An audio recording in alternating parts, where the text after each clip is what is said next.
Oh, you are. Good. That's helpful.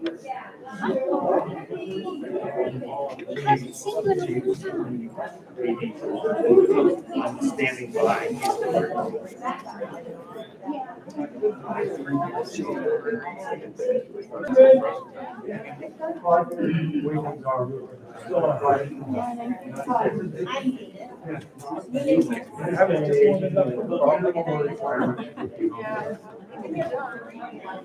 Thank you. Yeah.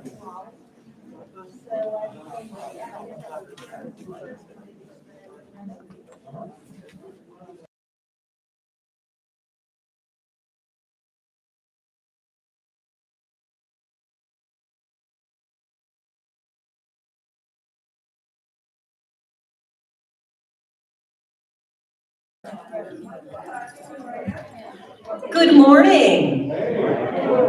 Happy Thanksgiving weekend. Is everybody enjoying their leftovers? My name is Nina Nance, and I am your worship associate this morning. Welcome to those of you who are here with us in person at the Unitarian Universalist Church of Roanoke. We extend a special welcome to those of you joining us for the first time. We also say welcome to those who are joining us on YouTube. Our minister is the Reverend Walter LaFleur. However, this morning, the service is being led by our very own Anna Tulu. The focus of this morning's service is the truth about stories. At this moment, please check your cell phone, make sure it is on silent or off, and we are ready to begin.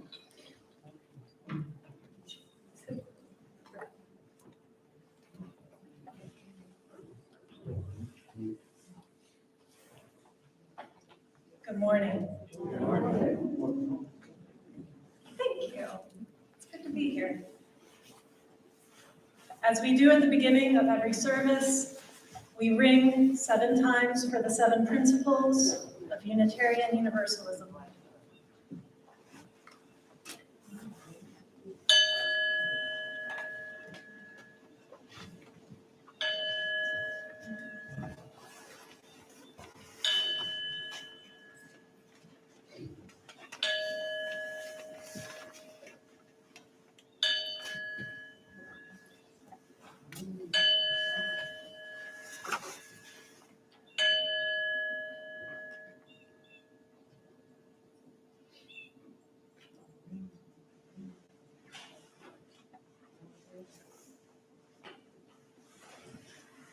I invite you to speak the words of welcome, which will appear on the screen quietly in your minds.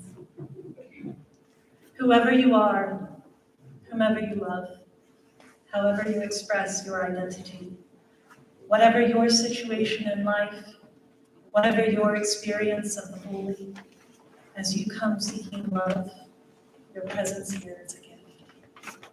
Whether you are filled with sadness, overflowing with joy, eager to engage with others, needing to be alone with yourself. All who welcome all are welcome here.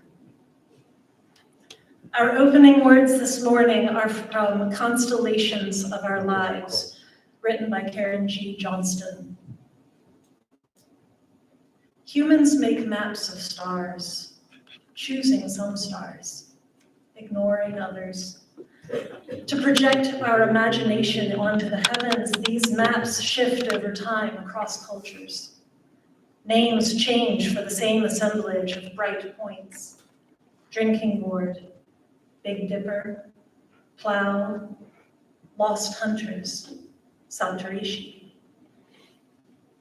Humans make constellations by connecting stars.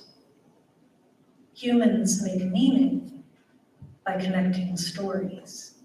Story to narrative to story. Some blaze bright, some are faint. Most are backdrop to the great and mundane human unfolding. Let us imagine the stories of our lives as a starry universe above our heads. now paused.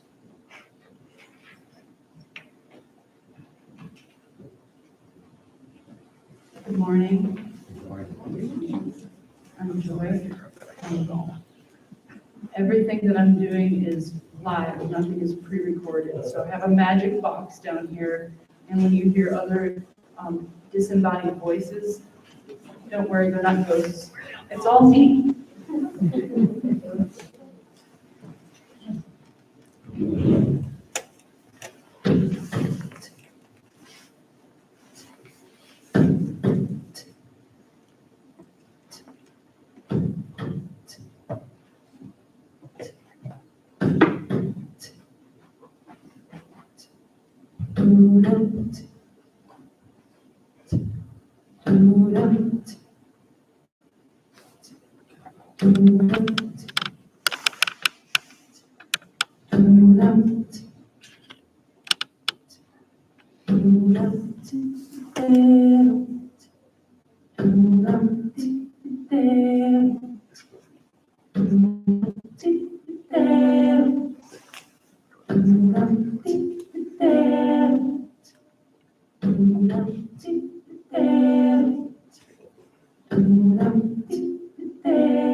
There's a light in you, there's a light in me, there's a light in everybody. There's a light in you, there's a light in me, there's a light in everybody. Rise up,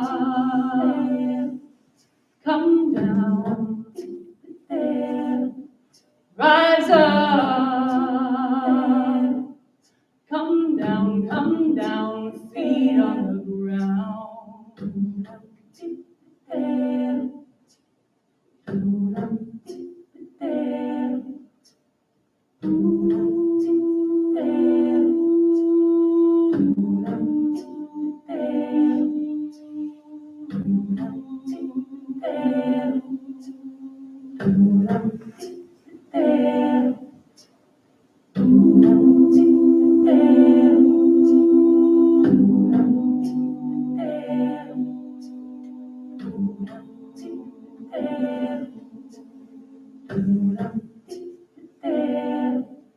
There's a story in you, there's a story in me, there's a story in everybody. There's a story in you, there's a story in me, there's a story in everybody. Rise up, come down, rise up, come down, feet on the ground.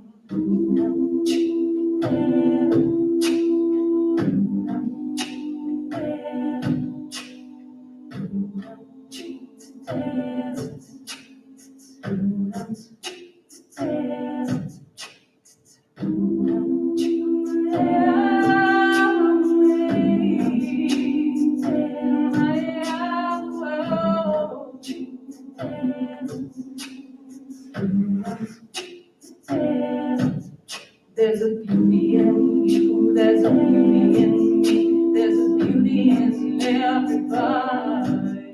There's a beauty in you, there's a beauty in me, there's a beauty in everybody. Rise up,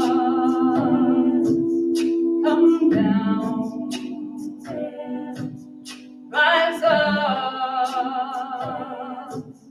come down, feet on the ground. Rise up, come down, rise up, come down, feet on the ground. Rise up, come down, rise up,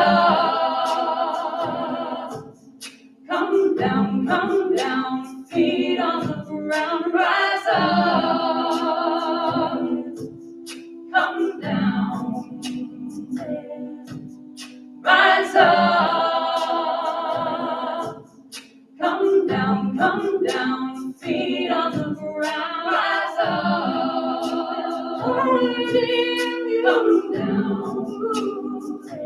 just like my soul. Come down, just like the sea on my soul. Come down, my soul. Come down, feet on the ground, my soul. Come down, rise up. Come down, feet on the ground.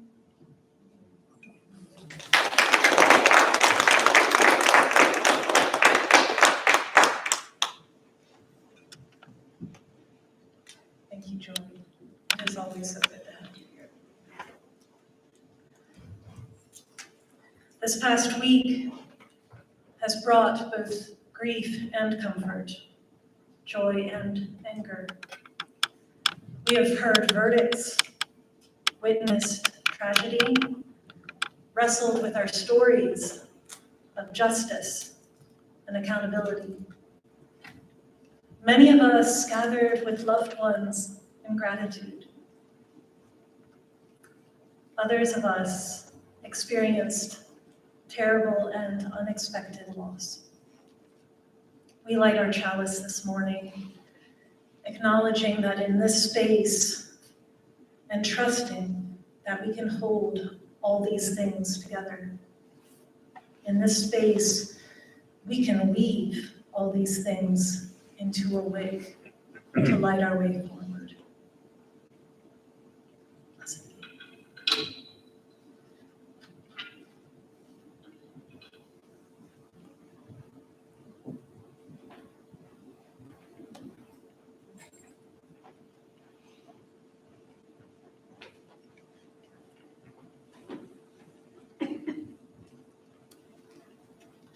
Good morning, friends.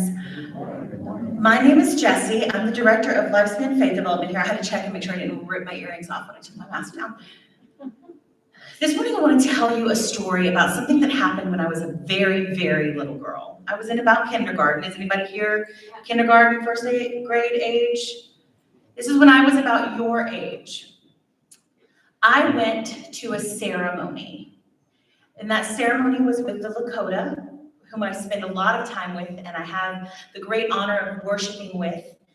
This ceremony was called a Sundance ceremony, and it's where people spend time out in the sun, fasting, praying for us, for people. And after that ceremony, I walked around and saw a bunch of blankets, like this one, laid out on the ground. And on that blanket, there were things like turtle shells. There were some nice socks. There were even books. And I began to learn that these were the things that belonged to the people who also owned that blanket. It was all of their things, all of them laid out. And I asked my mom, I was, Mama, what is all this? And she said, go and look. So I went and looked. And someone said, you know, you can take something if you want to. So I took something. And I kept that something. It was a corn necklace. And then later, much, much later, when I was much older than kindergarten, I was able to give that corn necklace away. But that corn necklace meant something because it belonged to someone else. And they gave it to me. And they put it out there knowing that the person who needed that corn necklace would take that corn necklace. And I was that person. I also got some herbs that are long gone. I got some shoes that I grew out of and gave away to someone else. I got so many things. But I also learned that in the Lakota culture, we give things away when important things happen. When there's a wedding, who's been to a wedding and gotten a wedding favor? Maybe some bubbles, maybe a koozie, a coaster. That is a giveaway. A wedding, a Lakota wedding that happens underneath a blanket. That blanket is then put out on the ground or on a table, and all of the possessions of the two people who got married go onto that blanket. And it's an honor to be able to take something from their life as they build a new one. And then what I do is I give them something else. Maybe I take a very small pot, because I have a small pot. I live alone. I just cook a few little noodles. But I know that they're starting a family, so I give them back a big pot. It's all part of that cycle, that story. And sometimes the things that we take, like this pride flag, this is the pansexual pride flag. Sometimes we take things from others that we didn't know we were taking.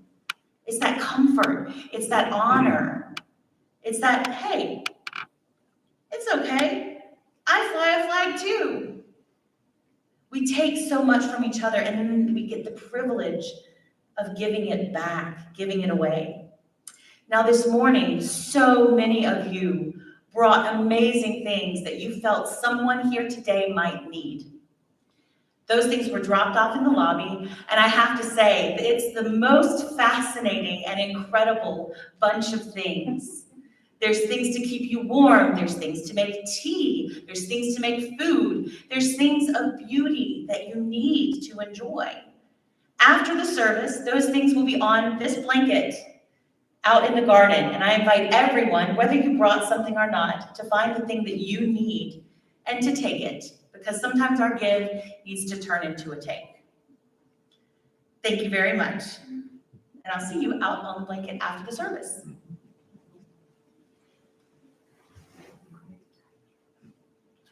Let me get all this stuff. It's okay.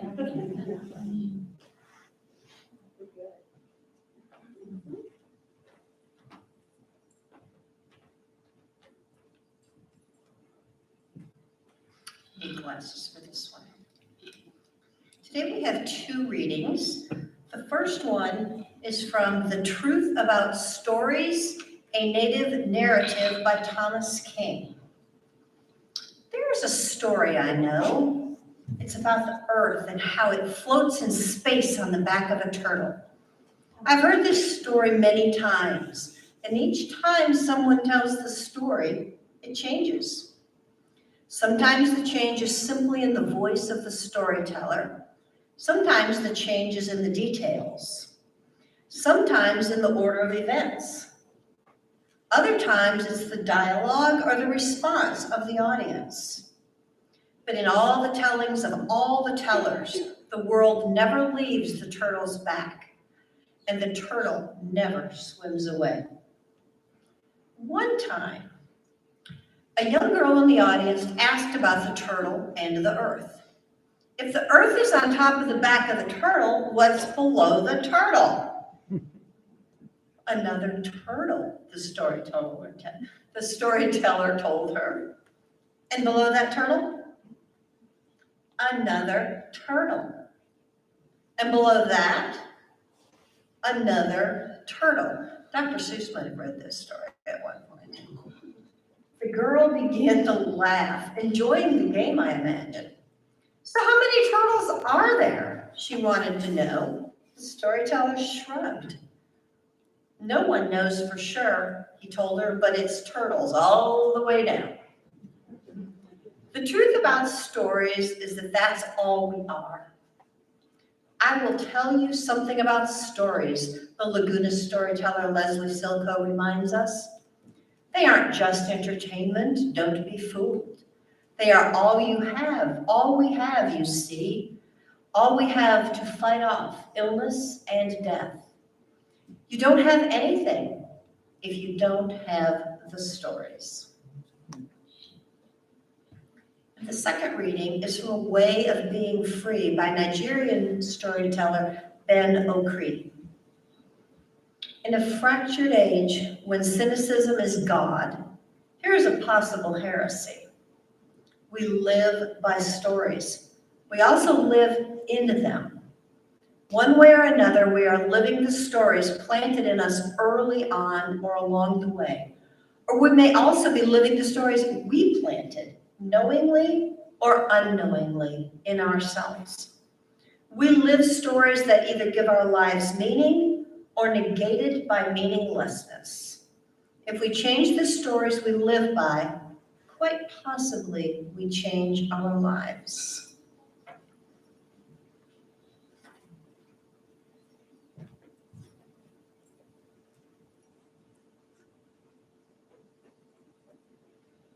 We speak often of the church's need for donations to pay the bills, to keep the lights on and the heat. It's becoming more important. Less frequently do we speak of our need to give. Giving, whether of thanks, of service, or of money, is a spiritual act. As we support not only infrastructure, but the mission and vision and the work of our living tradition. Our ushers are now going to pass the collection baskets, and then I invite you to participate in the act of giving. Thank you.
Falling acorns on the ground, I am standing here.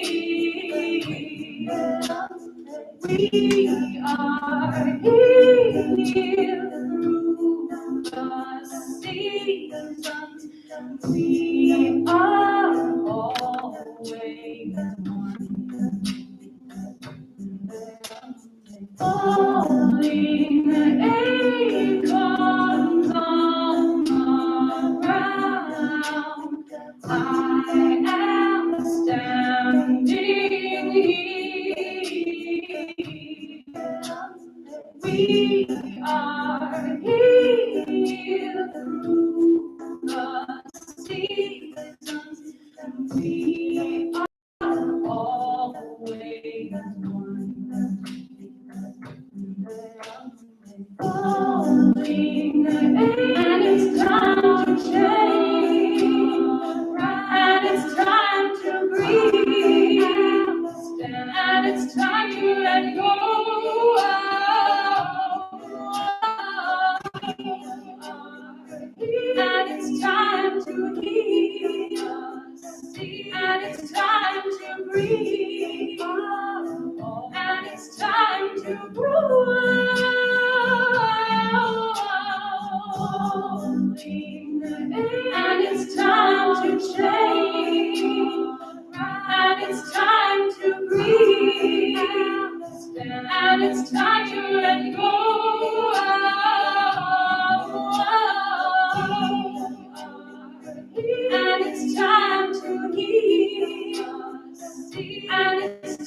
thank you for all that you do.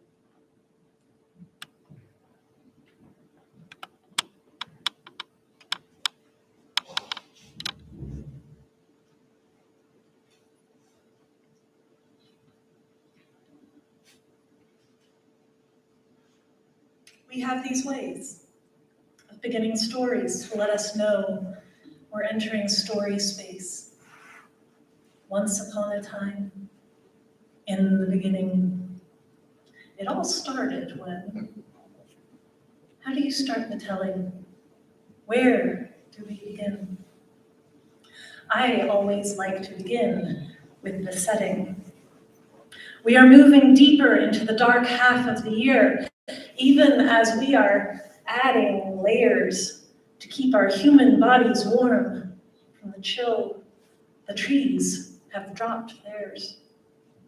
It's funny because back in October, my son and I were talking about the leaves changing colors. How it's not really a change at all, but that the true color of the leaf is masked by chlorophyll through the warmer seasons. And only in the fall can the leaves' true color be perceived. So my Leo, he says to me, Mom, isn't it funny that when we're all putting costumes on for Halloween, the trees are taking theirs off? Their colors are revealed. And then they shiver out of their leaves altogether, burying themselves to the cold winter sky. Trees are the ultimate ecdysiasts. Look it up. Revealing themselves incrementally by degrees. And so the dark half of the time of gathering. As the warmth and light supplied by the sun wanes, we set our eye bounty and sharing community. Dark brings a season of rest and dreaming. In the dark, we can hear more. This is a really good time for telling stories. The truth about stories is that they are powerful. The truth about stories is that even when fiction, they provide the tools for constructing reality. They are not moral in and of themselves. Their power is neither inherently good nor bad. The question is how that story is used. An important thing we have to be able to do before we can explain. We need to be able to recognize stories for what they are. Of course, we can all recognize the formal stories. Rumpelstiltskin, Jack and the Beanstalk, Baba Yaga, Persephone. And while they all start with Once Upon a Time, right? We know what they are. And I would love to spend a series of each one of those stories. But today are stories more subtle that aren't so clearly labeled, but no less powerful, and those are the stories I want to explore. Those that we've inherited, those we listen to, and those we tell ourselves and others. The Cambridge English Dictionary defines a story as, quote, a description, either true or imagined, of a connected series of events, unquote. Truth, fiction, neither is inherent. What I think is missing from this definition is purpose. Stories serve a purpose, whether to inform, convince, frighten, comfort, confound, explain. How many stories do we tell without even realizing? And to what purpose? How many do we participate in without realizing? First, Can we even recognize them for what? Then, can we tell? Can we tell whether these stories are helping us live better lives or holding us back? It's not always easy to untangle. Some stories can unravel us. Stories like these. You get what you deserve. You don't belong. I have no choice. This is all my fault. This is all your fault. Or their fault. It's too late. Nothing we do can make a difference. Nothing will ever change. Or, here's a good one, I am sure I am right and you are wrong. Not you, Teresa, I just happened to. These are stories of pride and entitlement, of blame and shame. I have carried some of these stories in my pockets, and I am attempting still to let some of them go. I ask you, what stories are holding you back? What stories are you telling that might be doing harm? Nigerian author Chimamanda Ngozi Adichie talks about something called the single story. The story we might have about a place or a group of people, an event, or even ourselves. One story that has gone unquestioned.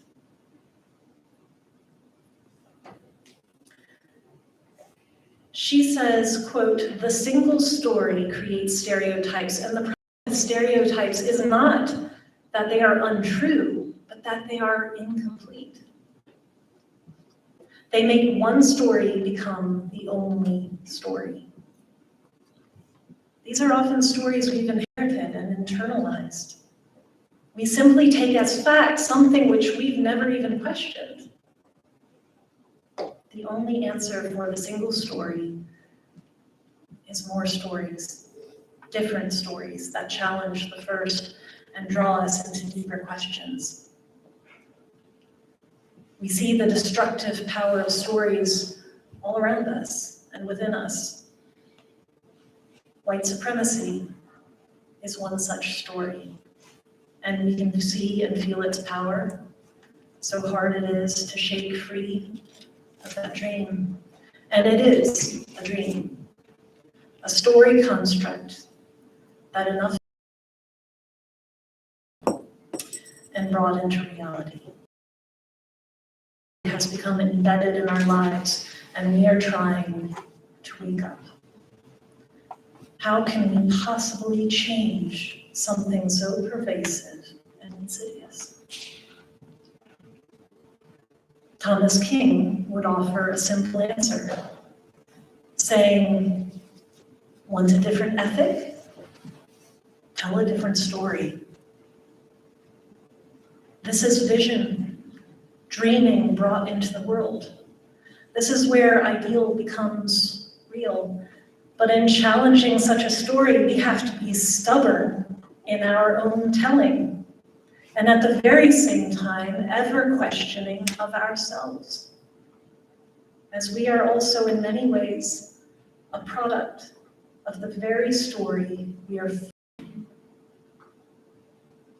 So then, if we are going to tell a different story to bring something better into the world, what stories nourish? For me, many of these have been bound up in our Unitarian Universalist principles. Here are a few of my favorite stories. We are all connected. All beings are worthy of dignity and respect. Every choice, every action has an impact. You are enough.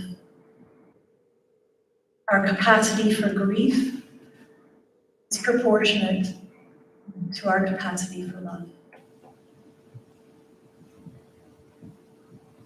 We can grow good out of even the biggest pile of poop. Really good stuff comes out of that. Here's a really good one. I can be wrong. I can be wrong. So what stories nourish you? What stories would you give into the world?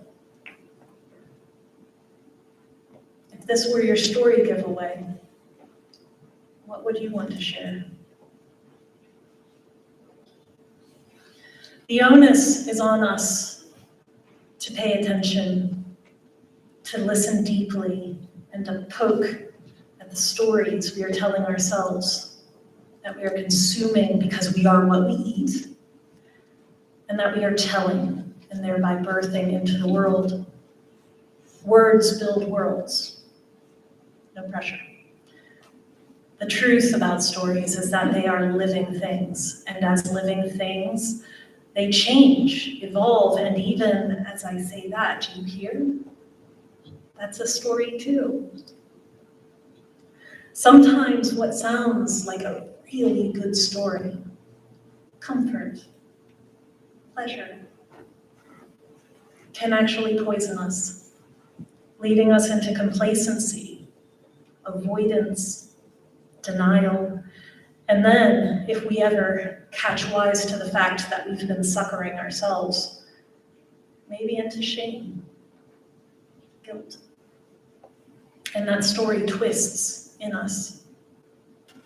On the other hand, the story that we see initially as bad, terrible, even unbearable, sometimes that story surprises us with unexpected beauty. There's this song that I love by Cloud Cult that has the line, "The best things we learn from the wreck." Maybe not always. Maybe it depends on the story that we're telling ourselves. But I choose that story. The best things we learn from the wreck. I choose that story because I need that story. And maybe someday that too will change.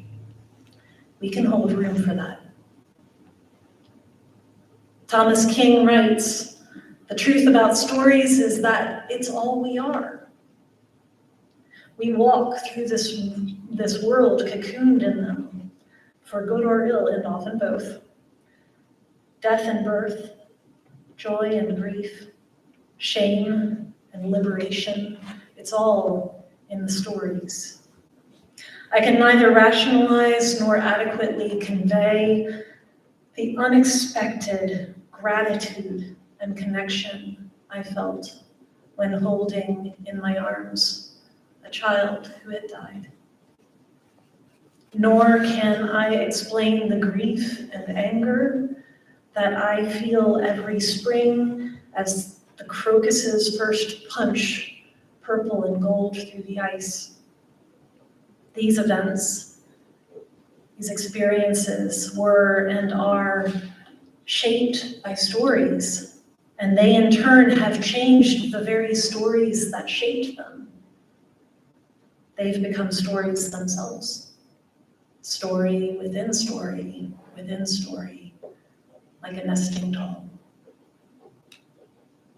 This is the way we live in the world.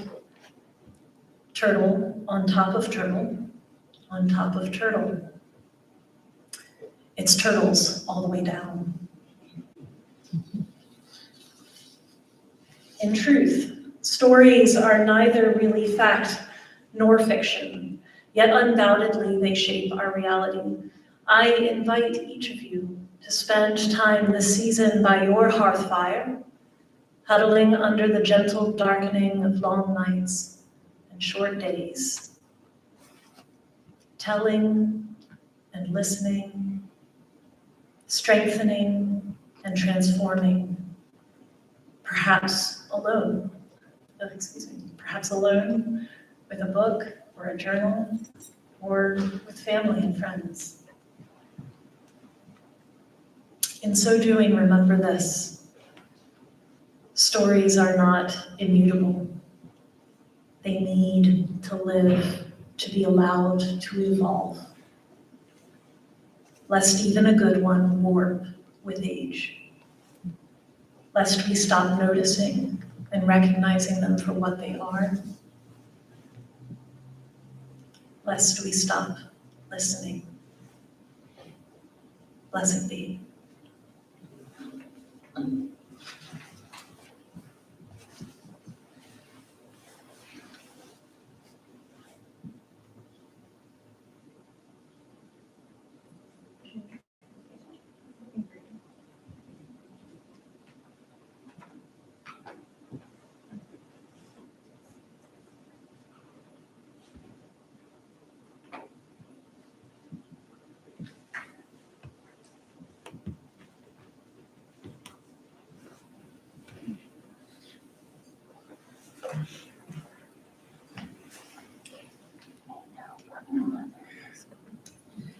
I'm Jane Harrison from the Caring Committee, and it's my, Caring Committee has a number of things that they do, but one of the things we do is share the joys and the concerns of this congregation.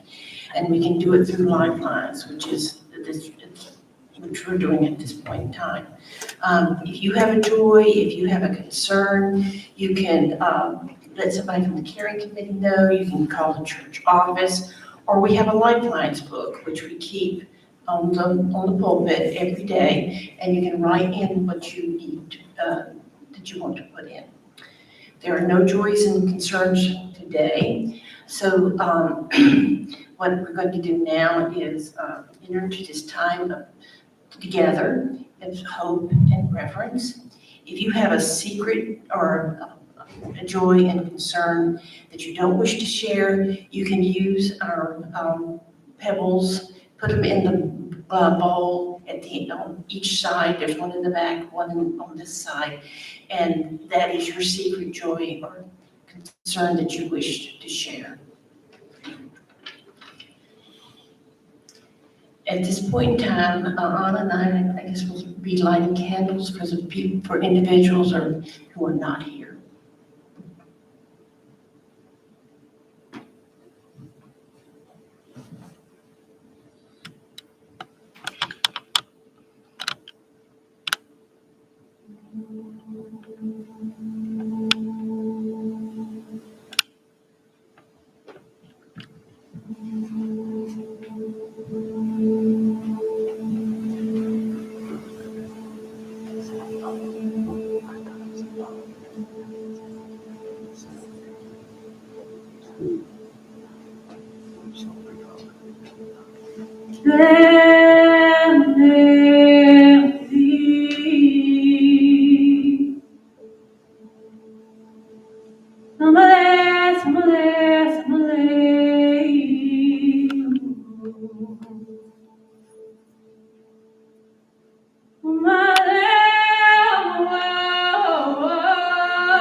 Mamma Mia.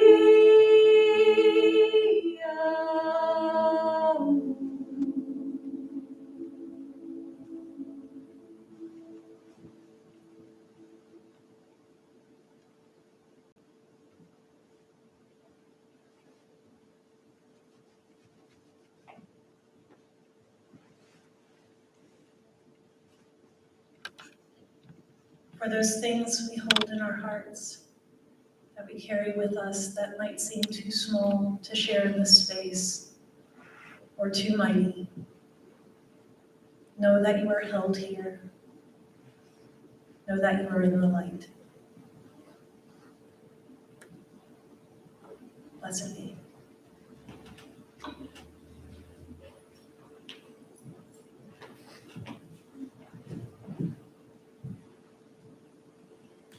Several announcements today. Jesse, don't leave too fast. Is the film got cut off? The film announcement, is it 12:10?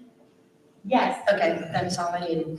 So today is the last call for Tuesday Night Tales, which will be on November 30th. And Wednesday is the last call for participation in Winter Lights.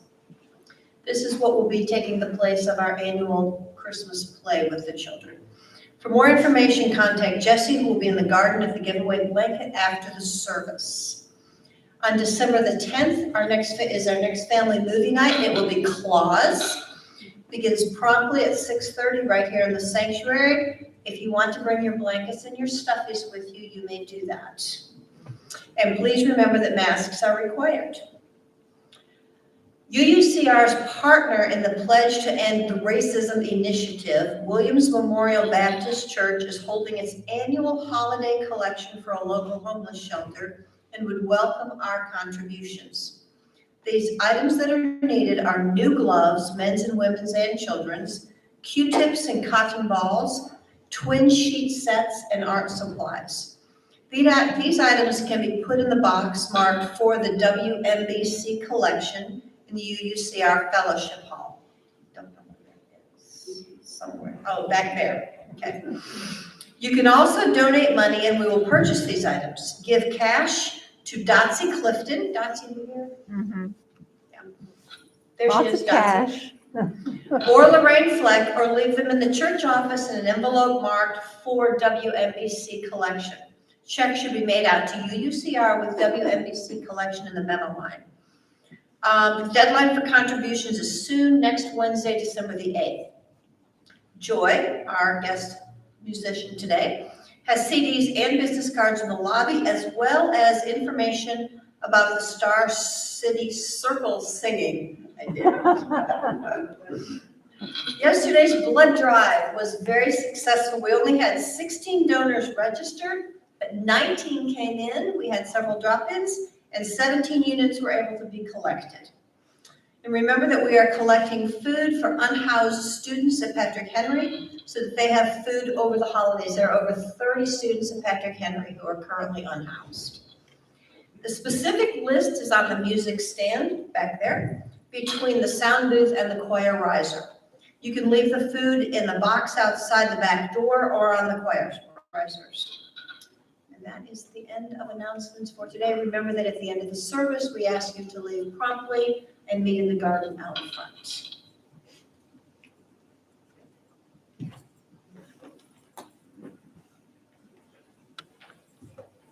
We do Star City Circle singing right here in the Fellowship Hall, the third Saturday of every month. And the next one is December 18th from 3 to 5, and all are welcome.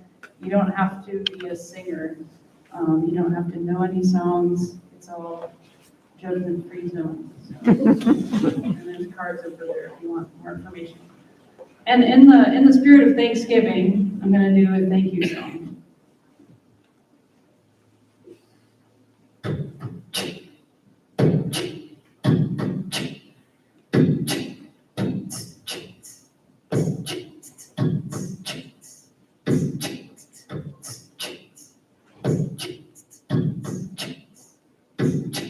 Thank you. I want to thank you. Thank you. I want to thank you. Thank you. I want to thank you. Thank you. I want to thank you. Thank you for this day. Thank you for this day. Thank you for this day. Thank you for this day. This healing, this healing. I want this healing day. This healing, this healing. I want this healing day. Thank you for this day. Thank you for this day. Thank you for this day. Thank you for this day. This healing, this healing. I want this healing day. This healing, this healing. I want this healing day. Thank you for this day. Thank you for this day. Thank you for this day. Thank you for this day. This healing, this healing, this healing day. This healing, this healing, this healing day. Thank you for this day. Thank you for this day. Thank you for this day. Thank you for this day. Thank you, this healing, this healing day. This healing, this healing day. Thank you for this day. Thank you for this day. Thank you for this day. Thank you for this day. This day is healing, this healing day. This day is healing, this healing day. Thank you for this day. Thank you for this day. Thank you for this day. Thank you for this day. This healing, this healing, this healing day. This healing, this healing, this healing day.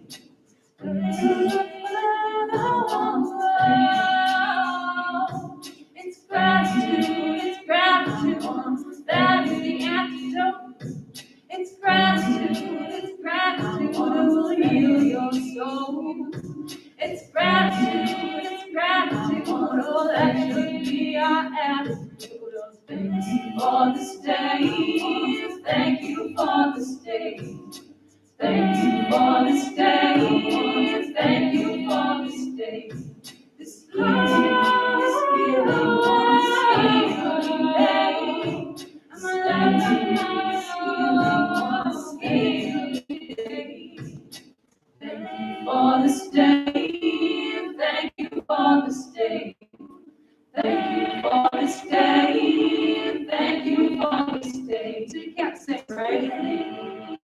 Well, we can clap. This healing day, this healing, this healing, this healing day. Thank you for this day, thank you for this day. Thank you for this day, thank you for this day. This healing, this healing, this healing day. This healing, this healing day. Thank you for this day, thank you for this day. Thank you for this day, thank you for this day.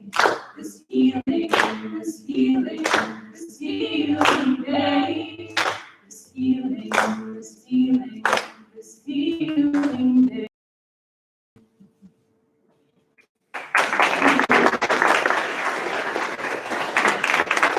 Thank you for having me. It's been so long. It's such an honor to be here. I love singing here. So thank you all.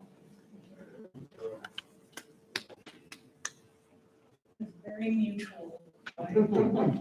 Very mutual. We have words for ending stories. The end. And they all lived happily ever after. And of course, join us again next week. These familiar endings tell us that we are leaving story space, so we can reground ourselves back in that other reality.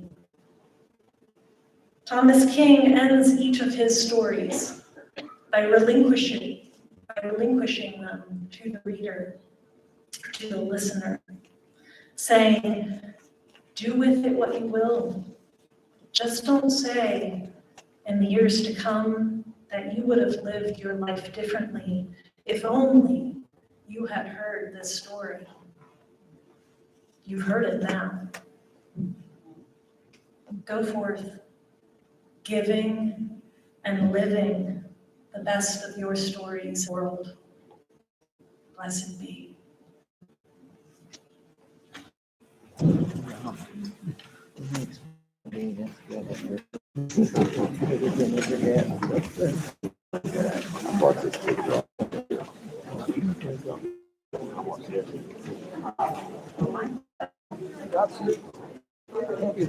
All right,